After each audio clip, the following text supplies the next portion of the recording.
3500 anneaux d'or se sont déversés avec fracas sur le sol de marbre du Conseil des Anciens à Carthage.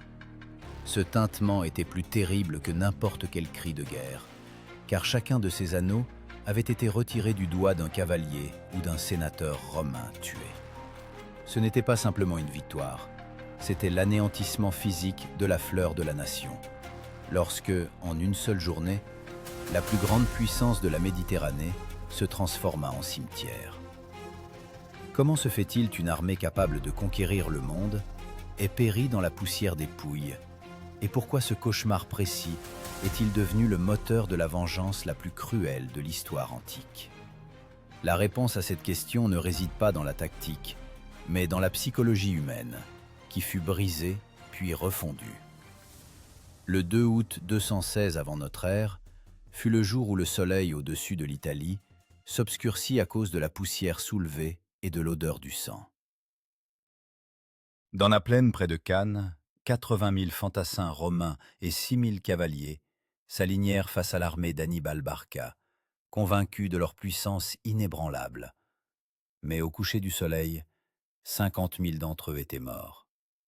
L'historien Polybe écrit que les Romains tombaient en tas les uns sur les autres, et que les blessés, incapables de se relever, tendaient leurs coups aux épées des vainqueurs, ou creusaient des trous dans le sol pour s'étouffer et mettre fin à leur souffrance. La formation serrée, qui avait apporté des victoires pendant des siècles, se transforma en piège mortel, où les guerriers étaient si compressés qu'ils ne pouvaient même pas lever les bras pour frapper. L'unité tactique principale de l'armée romaine, composée de 2 centuries et comptant de 120 à 160 hommes, s'appelait le manipule. C'est précisément la formation manipulaire, dépourvue de flexibilité face à l'encerclement génial de la cavalerie carthaginoise, qui est devenue la fosse commune de dizaines de milliers de fils de Rome. La nouvelle de la catastrophe atteignit la ville non par des messagers, mais par un silence qui était plus effrayant que tous les cris. Il ne resta à Rome aucune famille qui ne pleura un père, un frère ou un fils. Et l'air même de la ville devint lourd de la peur de l'invasion imminente d'Hannibal. Kit-Livre rapporte que le Sénat siégeait sur le forum de l'Aube au crépuscule, essayant de retenir la population d'une fuite éperdue, tandis que les matrones balayaient les temples avec les pans de leurs vêtements, implorant les dieux pour le salut. Pour comprendre la profondeur du désespoir, il suffit de regarder à quelles mesures sauvages les Romains civilisés eurent recours en essayant d'apaiser les cieux. Sur le forum Boarium, 2 paires d'individus, des Grecs et des Gaulois, furent enterrés vivantes, offrant un sacrifice humain en violation de toutes les traditions et lois. L'état d'extrême alarme et de mobilisation générale, déclaré à Rome en cas de menace directe d'invasion en terre italienne, s'appelait le tumultus. Durant ces jours de tumultus, tous les sursis au service étaient annulés, et l'on commençait à enrôler dans les légions même les adolescents et les esclaves, ce que la fière Rome n'avait jamais fait auparavant. Mais au milieu du chaos général et du deuil, il y avait un groupe de personnes dont le sort était pire que la mort. Les quelques-uns qui avaient réussi à s'échapper de l'encerclement à Cannes et à fuir devinrent des parias dans leur propre état. Rome ne pardonnait pas la lâcheté, même si la fuite était le seul moyen de survivre dans le hachoir où 90% des camarades avaient péri. Ces soldats, privés d'honneur et du droit de rentrer chez eux, furent envoyés en exil en Sicile, avec une condition cruelle: ne pas poser le pied sur le sol italien tant que la guerre durerait. Ces unités en disgrâce, formées des survivants de la catastrophe et assoiffées de rédemption à tout prix, reçurent le nom de Légion canéenne. Elles vivaient sous des tentes en dehors des murs de la ville, se nourrissaient de rudes orges au lieu de blé et attendaient leur heure, transformant leur honte et leur haine en l'acier froid de la discipline future. À ce moment, où l'idée même de la domination romaine semblait ridicule, apparaît sur la scène historique une figure capable de défier le destin. Le jeune Publius Cornelius Scipio, qui n'avait alors que 24 ans, était l'un de ceux qui avaient survécu à ce jour maudit. La légende raconte qu'immédiatement après la bataille, alors qu'un groupe de jeunes nobles discutait paniqués d'un plan pour fuir l'Italie condamnée, Scipion fit irruption dans leur tente, l'épée dégainée. Il les força à jurer par Jupiter qu'ils n'abandonneraient jamais la République et ne permettraient pas aux autres de le faire. L'autorité militaire et civile suprême, conférant le droit de commander l'armée et de prononcer des sentences de mort, s'appelait l'Imperium. Scipion, malgré sa jeunesse et l'absence des postes nécessaires dans sa carrière, possédait une force intérieure qui était plus importante que l'imperium formel. Rome était exsangue financièrement, moralement et physiquement. Le trésor était si vide que les sénateurs remirent volontairement leurs bijoux pour payer la flotte, et les veuves donnèrent la dot de leurs filles pour l'entretien de l'armée.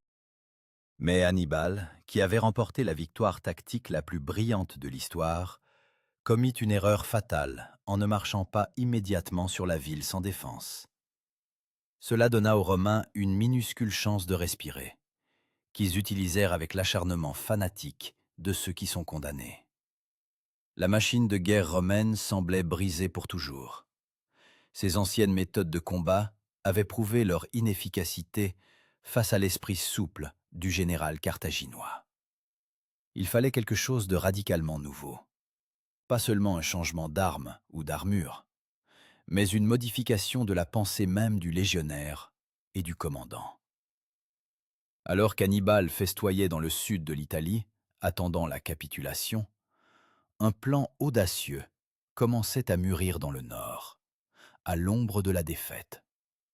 Un plan qui semblait de la folie à tout stratège sensé de l'époque.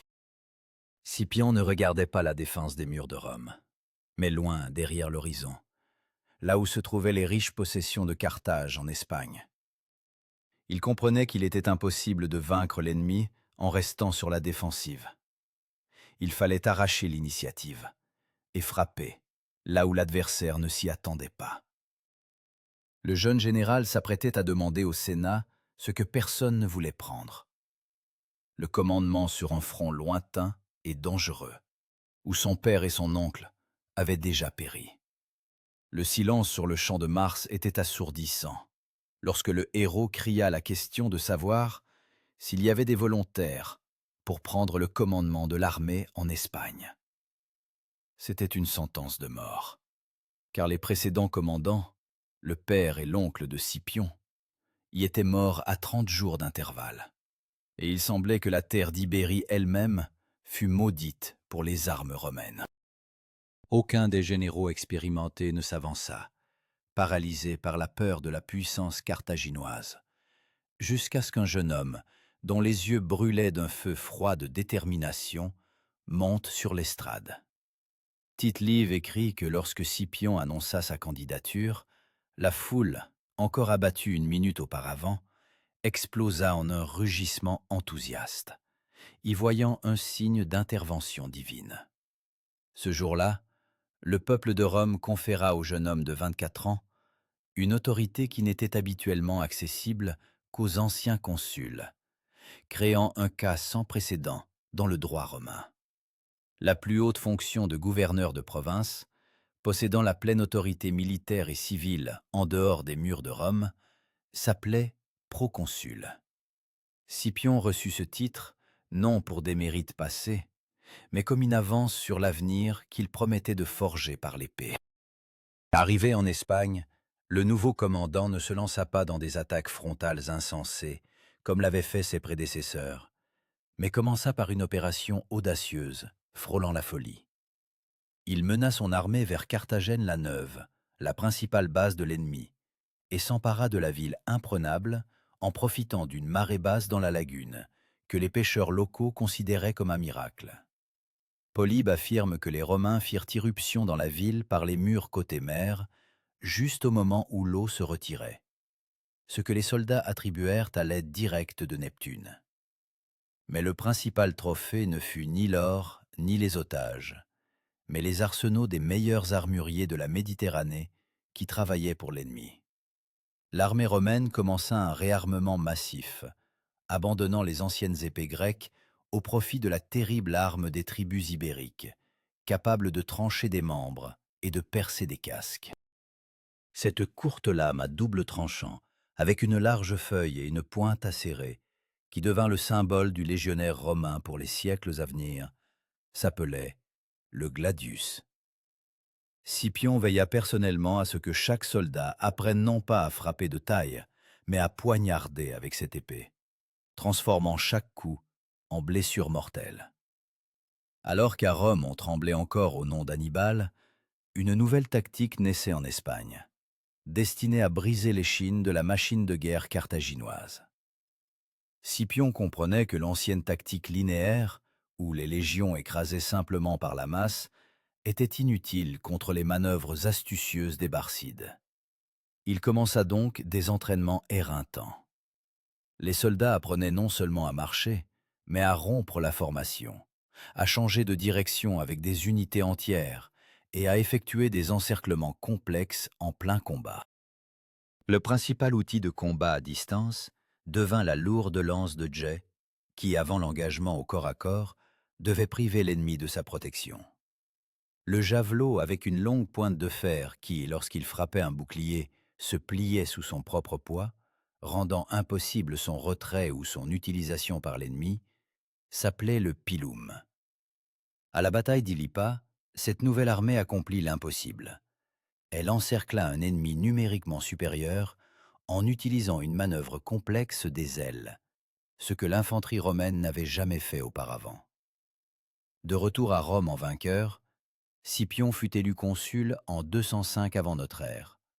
Mais le Sénat, dirigé par le vieux et prudent Fabius Maximus, accueillit son plan d'invasion de l'Afrique par un mur d'incompréhension. Les sénateurs craignaient que, pendant que Scipion courrait après la gloire outre-mer, Hannibal ne brûle Rome. Ils refusèrent donc au consul de lever de nouvelles légions et de lui accorder un financement. On lui permit seulement de recruter des volontaires et on lui donna le commandement de ces mêmes légions maudites canéennes, pourrissant en Sicile, étant certain que cela enterrerait les ambitions du jeune arriviste. Mais Scipion vit en ces hommes déshonorés et sans espoir, non pas des rebuts, mais la ressource la plus dangereuse. Des guerriers qui n'avaient rien à perdre, à part leur honneur. La promesse solennelle et officielle de fidélité que chaque soldat romain prêtait à son commandant, et dont la violation était punie de mort, s'appelait le sacramentum. Scipion força ses vétérans à renouveler leur serment, mais cette fois non pas à Rome, qui les avait rejetés, mais personnellement à lui et à la victoire à venir.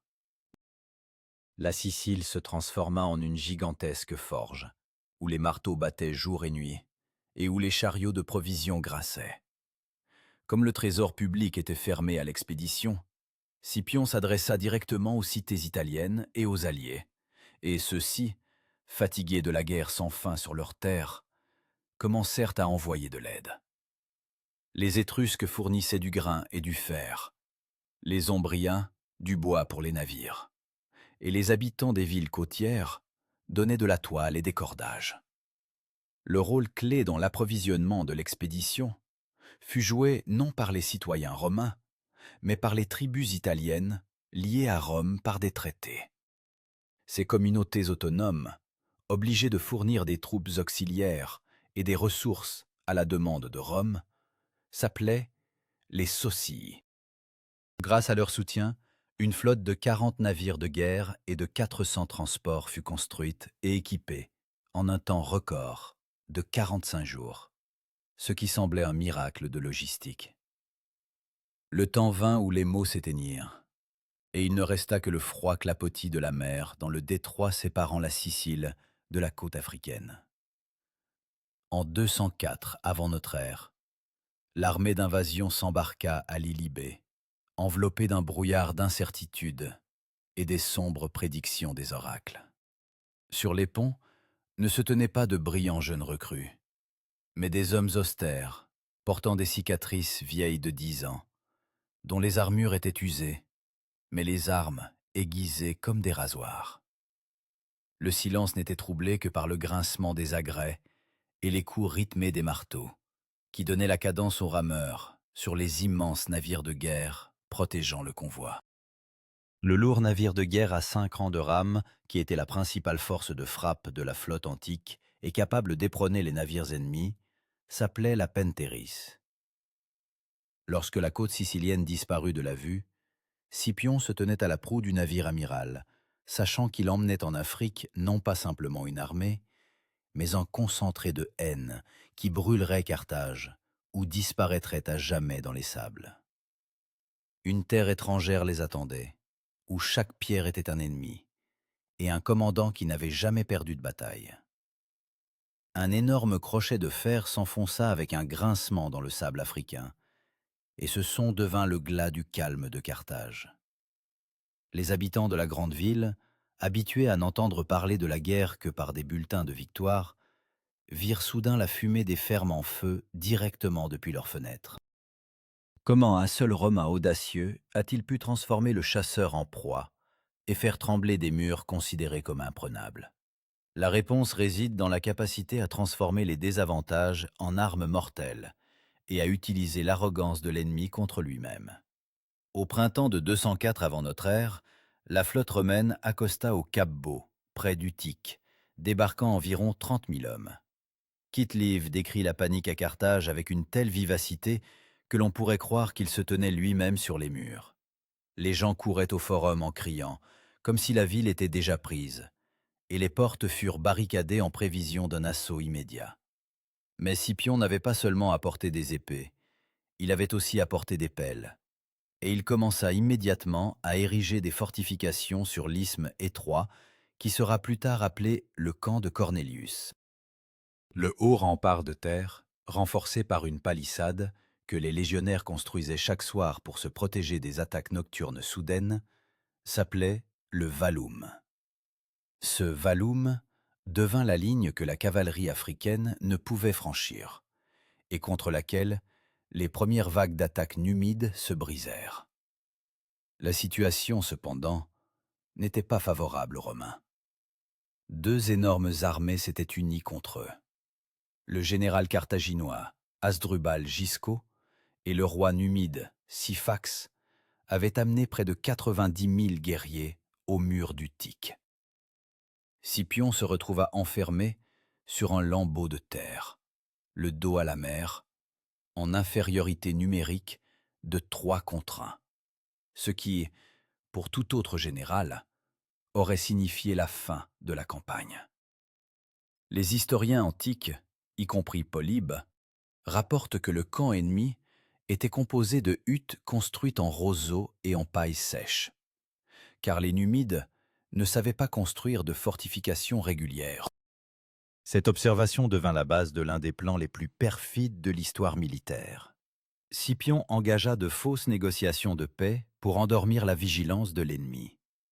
Les éclaireurs spéciaux, qui pénétraient dans le camp ennemi sous l'apparence d'esclaves ou de serviteurs pour recueillir des informations sur la disposition des tentes et des gardes, s'appelaient les speculatores. Ce sont précisément ces serviteurs, accompagnant les ambassadeurs, qui dessinaient secrètement les plans du camp ennemi et notaient où la paille était la plus épaisse. Ce qui se passa la nuit du printemps de 203 avant notre ère ressemblait moins à une bataille qu'à une exécution de dormeurs. Divisant son armée en 2 parties, Scipion ordonna d'incendier le camp de Syphax, et lorsque les soldats d'Hasdrubal, pensant qu'il s'agissait d'un incendie accidentel, sortirent sans armes pour aider à éteindre le feu, ils furent accueillis par les épées romaines. Appien écrit que dans cet enfer de feu, les gens brûlaient vifs, se piétinaient dans la panique ou mouraient de la fumée, sans même comprendre qui les attaquait. Le signal d'attaque simultanée ou de changement de formation, donné par le son fort d'une longue trompette de bronze, s'appelait le classicum. Quand ce rugissement de trompette déchira l'obscurité de la nuit, se mêlant aux cris des mourants, le sort des 2 armées fut scellé. À l'aube, 40 000 ennemis gisaient morts, et la puissance militaire carthaginoise en Afrique était anéantie en une seule nuit, pratiquement sans perte du côté de Rome. Cette catastrophe força le conseil des anciens de Carthage à faire ce que Rome cherchait à obtenir depuis 15 années d'agonie. Des navires se précipitèrent en Italie avec l'ordre qui, selon Tite-Live, fit grincer des dents et gémir de rage à Hannibal. Rentrez immédiatement à la maison. Le grand général, qui avait passé la moitié de sa vie en terre étrangère, gagnant bataille après bataille, fut contraint de battre en retraite non devant les légions romaines, mais devant le génie stratégique d'un jeune homme qui avait frappé au cœur même de sa patrie. Les guerriers particulièrement précieux, qui avaient déjà servi leur temps, mais étaient revenus volontairement au combat, à l'appel personnel du commandant pour la gloire et le butin, s'appelaient les Evocati. Hannibal, en s'embarquant à Crotone, emmenait avec lui précisément ces hommes, le noyau de son armée invincible, les vétérans qui avaient traversé les Alpes et Cannes avec lui. À l'automne de 203 avant notre ère, la flottille d'Hannibal débarqua à Leptis Minor, et la terre d'Afrique trembla sous la démarche du lion revenu. Pour la première fois depuis une décennie et demie, les deux plus grands esprits militaires de leur temps se trouvaient sur le même continent, se rapprochant inéluctablement, comme deux fronts orageux. Les soldats romains, ces mêmes fuyards de Cannes, qui avaient rêvé pendant des années de laver leur honte par le sang, savaient maintenant que leur pire cauchemar était revenu, mais cette fois, ils ne se tenaient pas dans une défense sourde, mais aux portes de la capitale ennemie. L'air était électrisé par l'attente de la confrontation finale, car le monde était trop petit pour eux deux. Scipion, qui avait détruit les armées des défenseurs de Carthage, devait maintenant affronter l'homme qui avait appris aux Romains à avoir peur.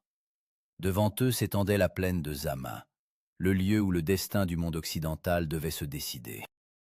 Le 19 octobre 202 avant notre ère ne commença pas avec l'aube, mais avec le tremblement de terre que ressentaient les semelles de 40 000 légionnaires. Dans la plaine de Zama, à 5 jours de marche de Carthage, s'alignait un mur de 80 éléphants de guerre. Le plus grand nombre de ces bêtes cannibales est jamais rassemblé sur un seul champ. Comment arrêter une montagne vivante de muscles et de fureur, capable de piétiner la formation d'infanterie comme des feuilles sèches? Et pourquoi, à ce moment précis, la discipline romaine devait-elle céder la place à l'improvisation? Normalement, les Romains se formaient en quinconce, fermant les intervalles entre les unités avec leurs boucliers. Mais Scipion, regardant la masse grise des trompes devant lui, donna un ordre qui contredisait tous les règlements. Il aligna les manipules les uns derrière les autres, créant des couloirs traversant toute la profondeur de son armée, masquant ses passages avec l'infanterie légère. La célèbre formation en quinconce de la Légion romaine, assurant la flexibilité et la possibilité de changer de ligne au combat, s'appelait le quincunx. Scipion brisa délibérément ce quincunx sacré, transformant son armée d'un mur continu en un système de pièges dans lesquels les monstres ennemis devaient s'engouffrer. Lorsque le signal d'attaque retentit, 80 éléphants chargèrent, soulevant des nuages de sable. Mais au lieu de la fuite paniquée de l'ennemi, ils furent accueillis par un rugissement assourdissant. Sur ordre de Scipion, des centaines de trompettistes soufflèrent simultanément des sons aigus et stridents, rendant les animaux, peu habitués à une telle cacophonie, fous de terreur. Le musicien militaire qui donnait les signaux sur un grand corps incurvé en forme de la lettre G, dont le son couvrait le bruit de la bataille la plus féroce, s'appelait le cornissant.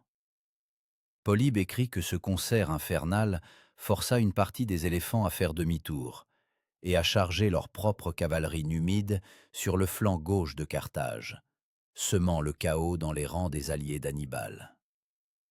Les autres animaux, obéissant à l'instinct, se précipitèrent dans les couloirs vides entre les manipules, où ils furent criblés de javelots des deux côtés, sans causer de dommages aux forces principales des légions. La redoutable arme sur laquelle Hannibal fondait ses principaux espoirs traversa la formation romaine comme de l'eau à travers une passoire, sans infliger de dégâts mortels. À ce moment, alors que la poussière de la fuite des éléphants n'était pas encore retombée, une escarmouche de cavalerie se produisit, décidant du sort des flancs.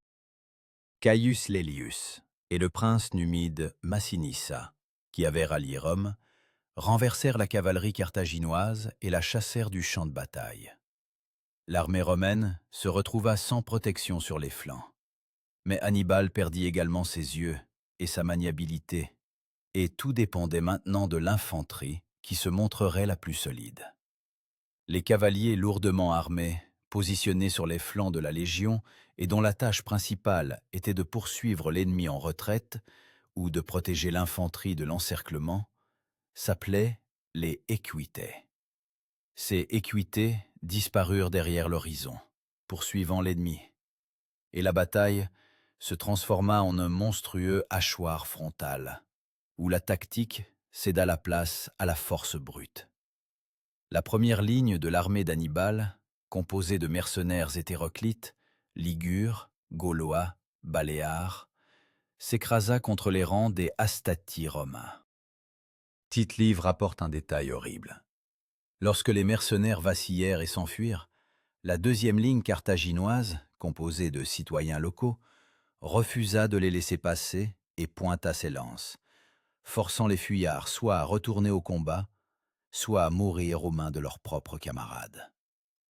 Les mercenaires, pris entre les épées romaines et les lances de leurs employeurs, se mirent désespérément à frapper les Carthaginois, transformant le centre de la formation d'Hannibal en un chaos sanglant de fratricides.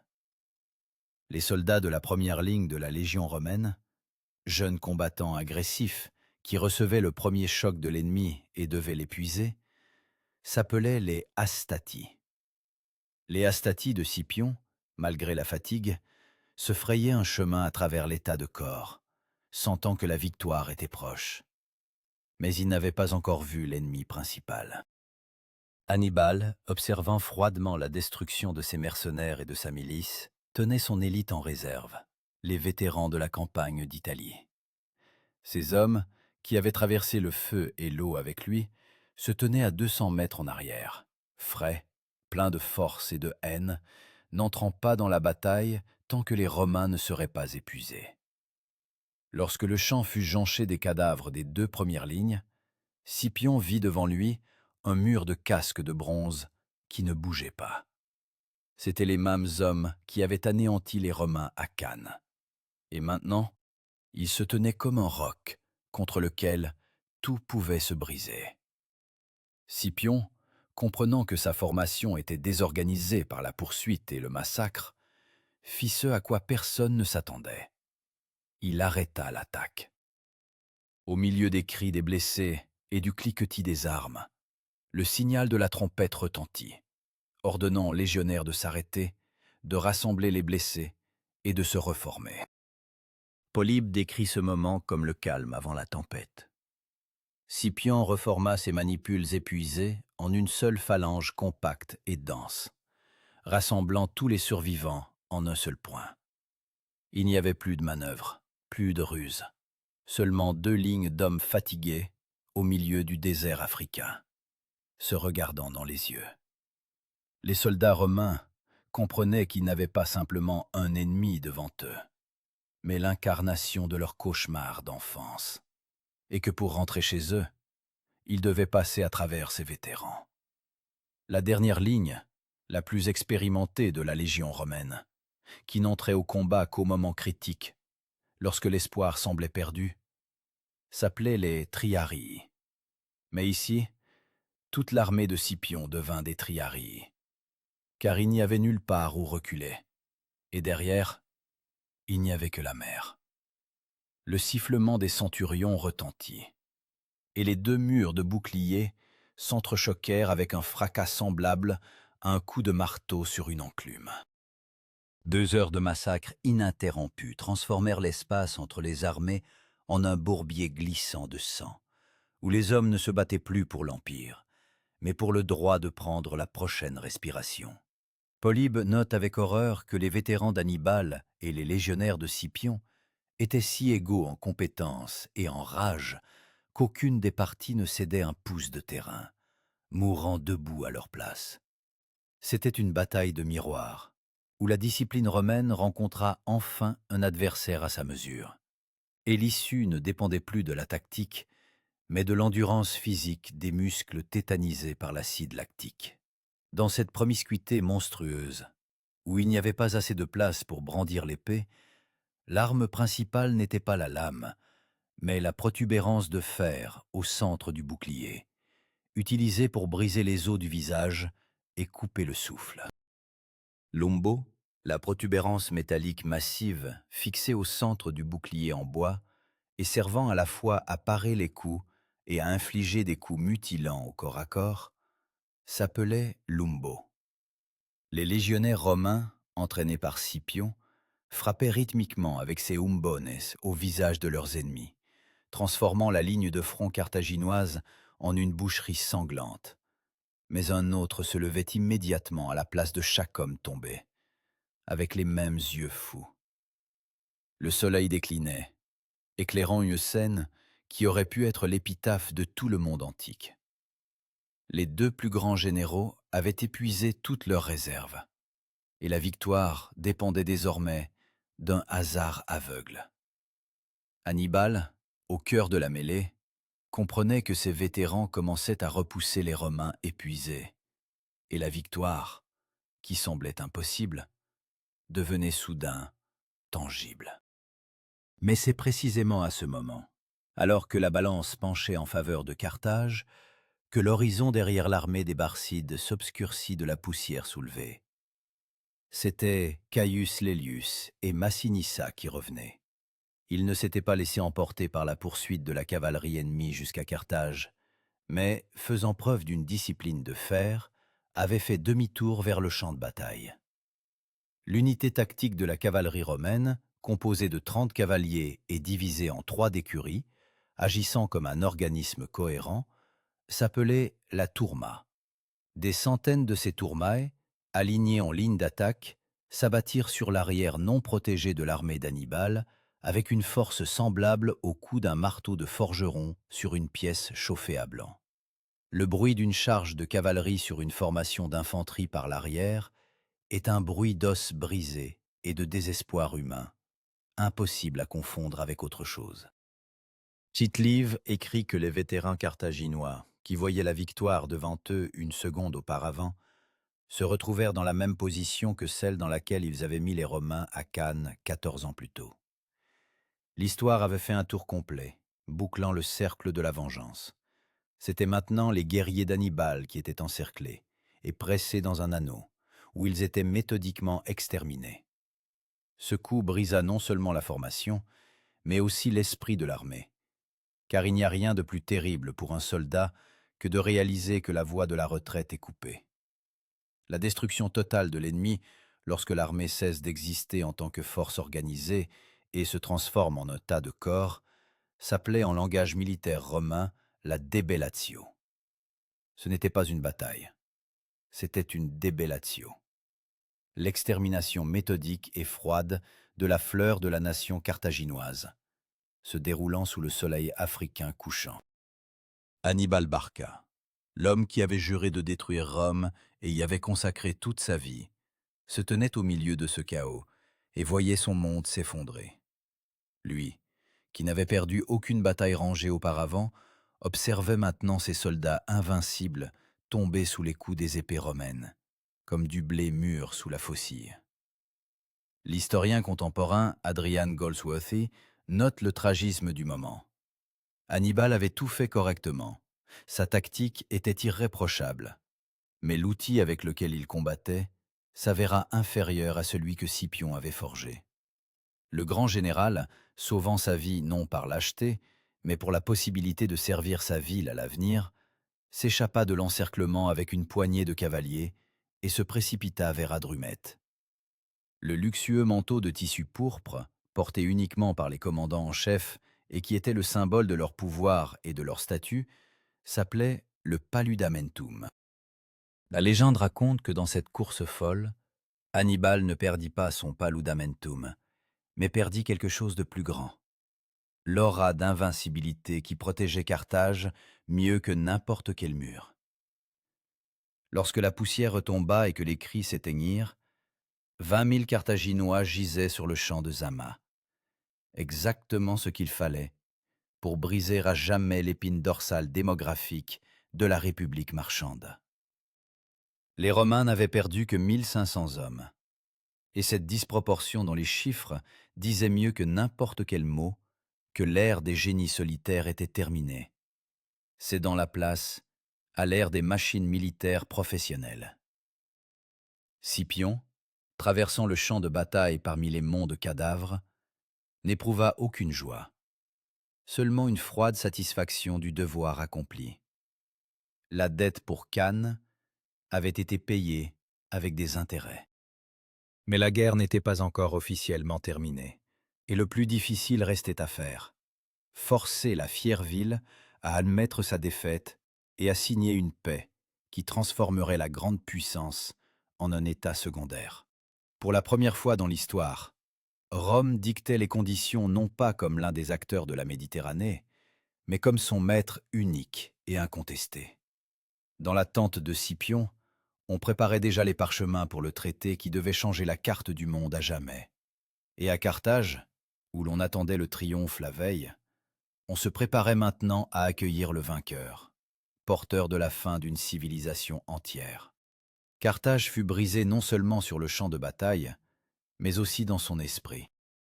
Lorsque les conditions humiliantes de la paix furent lues au Conseil des Anciens, Hannibal lui-même tira de la tribune l'orateur qui appelait à la poursuite d'une résistance insensée, déclarant que le salut du peuple exigeait une soumission totale. Rome reçut toutes les possessions d'outre-mer, tout l'éléphantarium et toute la flotte militaire, à l'exception de 10 misérables trirèmes pour la défense contre les pirates. C'était la fin de la puissance maritime des Phéniciens. 500 navires de guerre furent emmenés au large et brûlés sous les yeux de la ville en larmes. Tite-Live écrit que la vue de cet incendie grandiose causa aux Carthaginois un chagrin tel que si la ville elle-même était déjà en flammes suite à un assaut. La quatrième composante du nom romain complet, attribuée à un général par le Sénat comme titre honorifique éternel pour des victoires militaires exceptionnelles et l'annexion de nouvelles terres, s'appelait l'agnomène. Publius Cornelius Scipio fut le premier Romain de l'histoire à recevoir un agnomène du nom du pays conquis, Africanus, inscrivant à jamais son nom dans l'éternité. Son triomphe à Rome fut sans précédent. 123 000 livres d'argent furent transportés dans les rues, et derrière le char du triomphateur marchaient des soldats dont les pères étaient morts à Cannes, mais qui rentraient chez eux en vainqueurs, lavant la honte de leur famille. Mais le trésor le plus important que Rome tira de cette guerre n'était ni l'or, ni les esclaves, mais la conscience effrayante de sa propre invincibilité. La République avait survécu là où tout autre État se serait effondré dans le chaos, prouvant à tout le monde antique que la force d'une nation ne se mesurait pas à l'épaisseur des murs de la forteresse, mais à la solidité collective du caractère de ses citoyens. Le monde changea à jamais. La mer Méditerranée devint notre mer, Mare Nostrum. Et au cours des 600 années suivantes, aucune puissance ne pourra lancer à Rome un défi d'une ampleur et d'un danger comparables. Et maintenant, en regardant ce chemin titanesque, de la poussière sanglante et du désespoir de Cannes au triomphe éclatant de Zama, nous revenons à la question principale qui fut posée au tout début. Qu'est-ce qui pousse exactement un homme à se relever de la boue, lorsque la logique, la peur et les circonstances crient « abandonne ». L'histoire des légions canéennes n'est pas seulement une leçon de tactique aride tirée d'un manuel. C'est un miroir impitoyable, dans lequel il est effrayant, mais nécessaire, que chacun d'entre nous se regarde aujourd'hui. Dans notre monde moderne, où nous sommes habitués à la sécurité et au confort rapide, reste-t-il en nous cette étincelle d'acier qui a permis à ces guerriers rejetés de traverser des décennies d'humiliation et d'enfer sans perdre leur humanité? Peut-être que la bataille la plus importante ne se déroule pas dans les plaines d'Afrique, mais à l'intérieur de chacun qui décide de ne pas baisser les bras lorsque le destin porte un coup fatal. Les Romains nous ont prouvé à travers les siècles. La défaite n'est pas une sentence, mais seulement une étape rigoureuse de préparation à la victoire principale, si l'on a le courage de survivre à l'obscurité avant l'aube.